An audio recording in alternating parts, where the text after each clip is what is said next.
My name is Matty Vance, and I had no business being there. Naval Amphibious Base Coronado wasn't a place for the weak. It was a fortress of salt-sprayed concrete that rang with live-fire drills and the barking of the deadliest canines on the planet. Its tactical K-9 program was a meat grinder. It took the most aggressive, high-drive dogs in the world and forged them into four-legged weapons. It was the last place on Earth a 19-year-old civilian girl belonged. I didn't have a military pedigree. I didn't have a degree in animal behavior. What I had was a childhood spent in the foster system of North Philadelphia, where I learned early that people were unpredictable, but dogs made sense. I spent my teenage years rehabilitating aggressive shelter dogs that everyone else had given up on, and my knack for reading their body language caught the eye of Commander Arthur Whitfield, a retired naval officer running a police K-9 charity. He called in decades of favors to get me a civilian contractor slot on that base. The reception was colder than the Pacific in January. "You've got to be kidding me," Master Chief Tom Brennan muttered, crossing his huge tattooed arms as I walked into the kennel compound. Brennan was a legend, a man missing half his left ear from an IED in Fallujah. He saw the K-9 program as his personal temple, and I was a desecration. "Whitfield, we train Tier 1 operators here, not run a petting zoo. She's 110 pounds soaking wet. Give her 30 days, Whitfield said calmly. Give her the washout." A cruel smile pulled at the corner of Brennan's mouth. "You want to give the kid Diesel? Fine. But when he takes her arm off, I'm not filling out the paperwork." Diesel was a 75-pound Belgian Malinois the color of burnt embers, with eyes that burned with constant fury. He'd been imported from the Netherlands for $30,000 and had the highest bite force ever recorded on the base. But he was broken. A horrific transport accident had left him traumatized, hyperreactive, and dangerously unpredictable. He'd already put 2 seasoned Marine handlers in the hospital, and he was scheduled for lethal injection at the end of the month. Untrainable, a weapon that fired at random. When they led me to his cage, the whole compound went silent. A dozen combat veterans gathered along the chain link, waiting for the disaster. Staff Sergeant Cole Barrett pulled out a 20. 30 seconds before she runs crying. Inside the run, Diesel was a blur of teeth and muscle, slamming himself against the gate, foam flecking his muzzle, his bark a roar that rattled my bones. I didn't yell. I didn't puff out my chest. I didn't reach for the reinforced bite stick the handlers used to dominate him. I opened the gate and walked in. The veterans gasped. Barrett dropped his 20. Diesel lunged, jaws snapping inches from my face. I didn't flinch. I didn't retreat.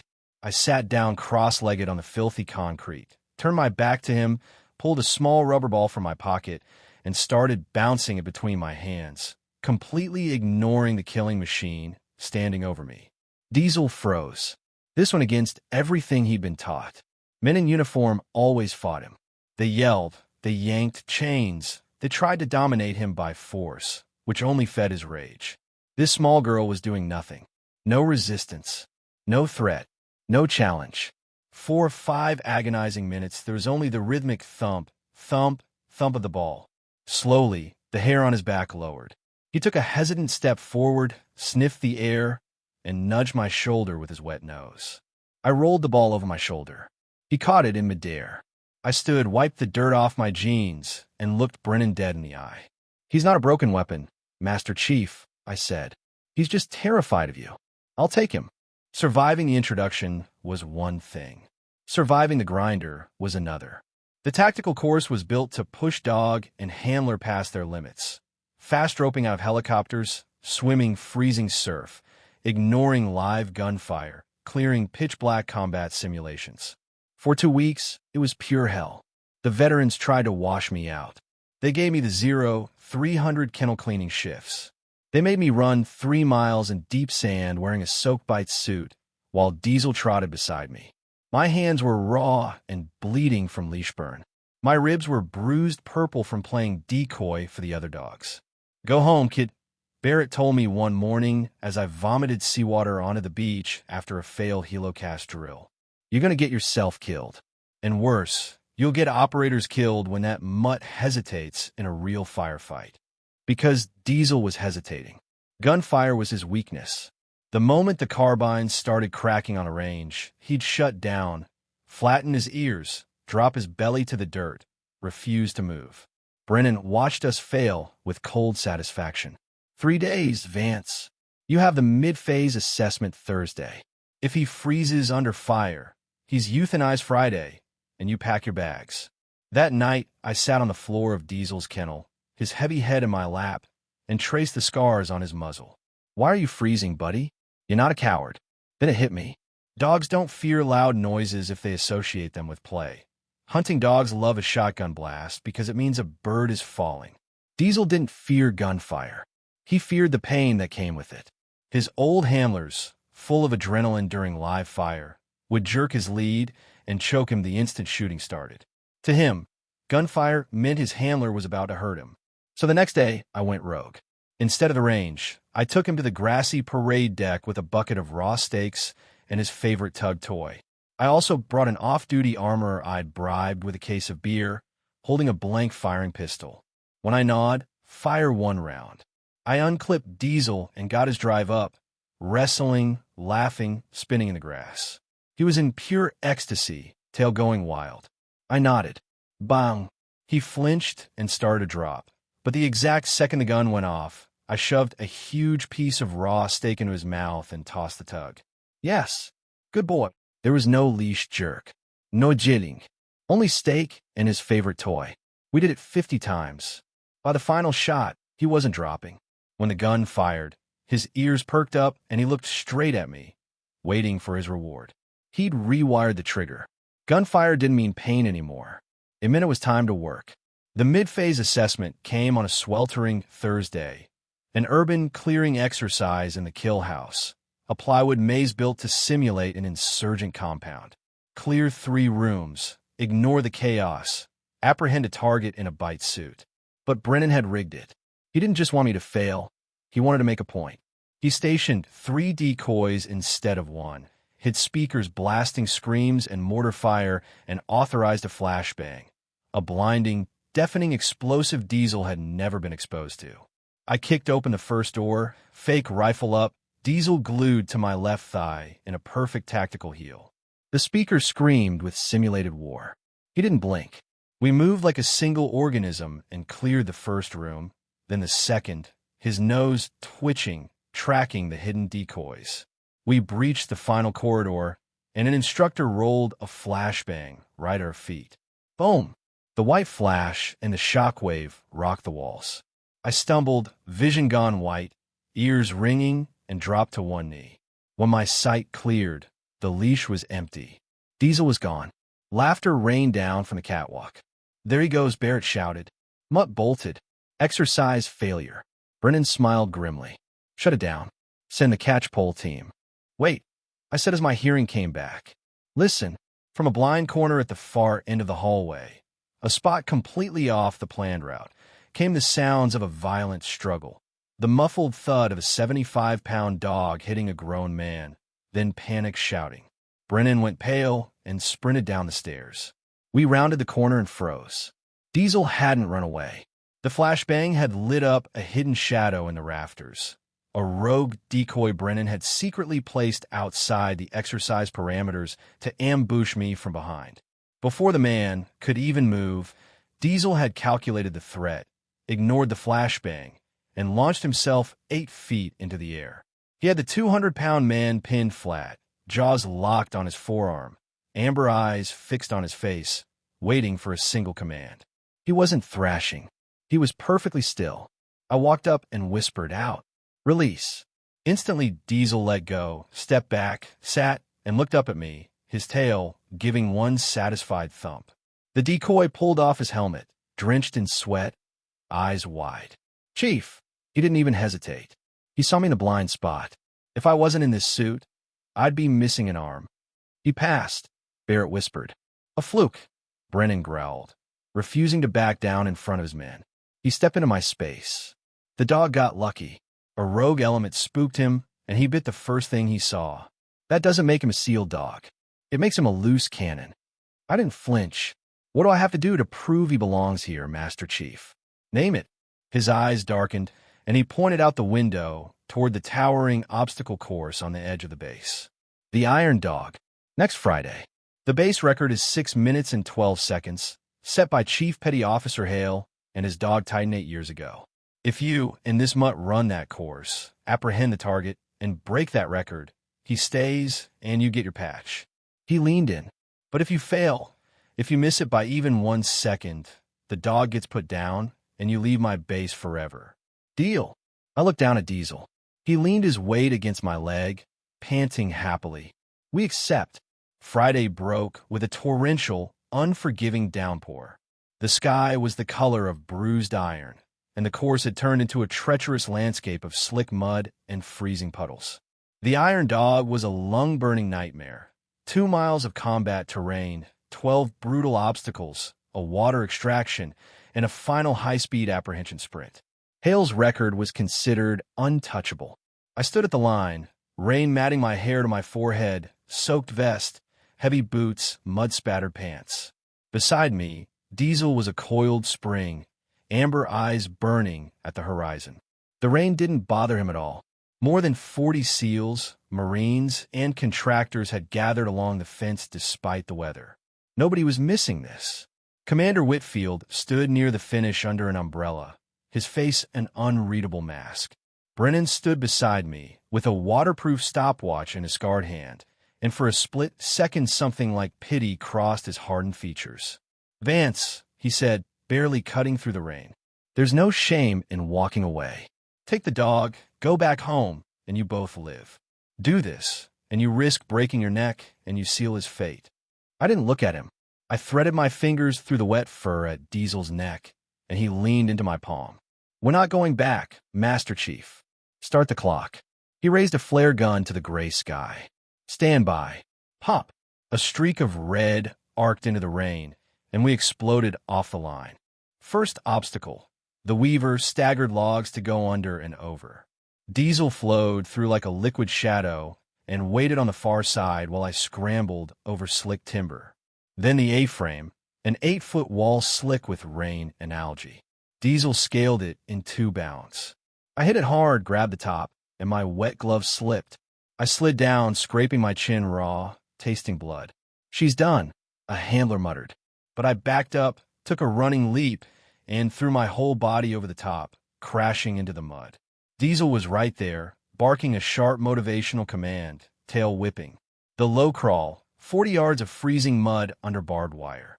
I threw myself on my belly and army crawled, ice water soaking through to my skin, Diesel shimmying flat beside me, perfectly in sync.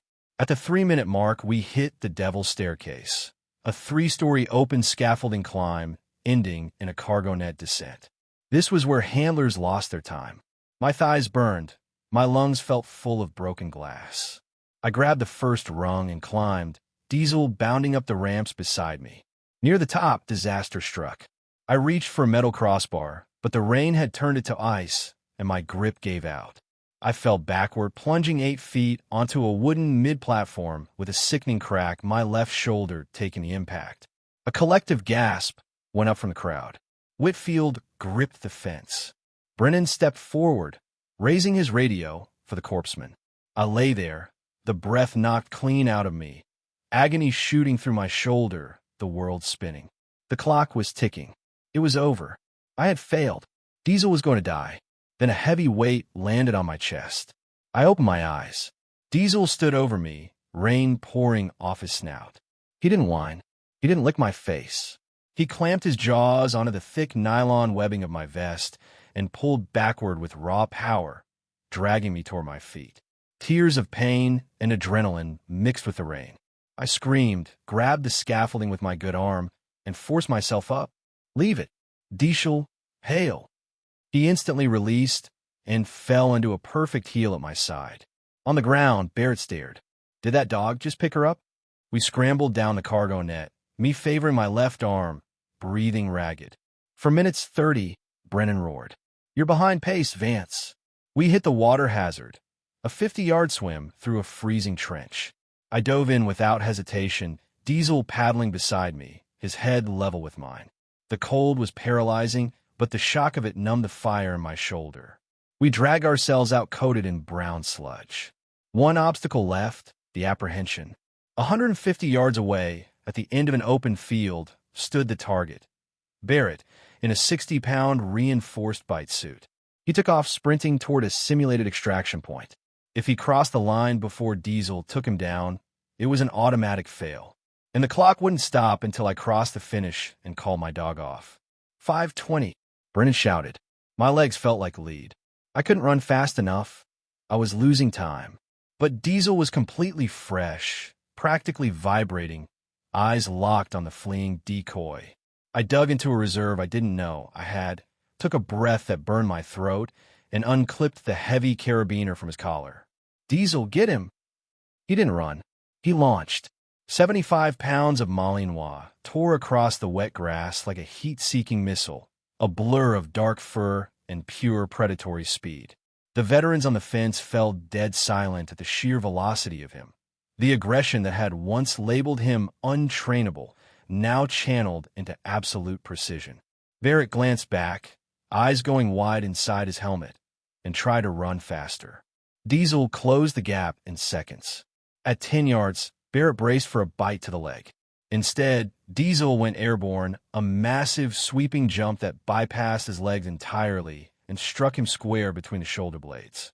The kinetic energy was like a car crash. Barrett's feet swept out from under him, and he slammed face first into the mud, water erupting around him. Diesel locked onto the padding of his tricep, pinning 200 pounds of marine flat to the earth. 6 minutes flat, Brennan yelled. But the clock wouldn't stop until I crossed and secured the dog. I was sprinting. I couldn't feel my legs. I couldn't feel my shoulder.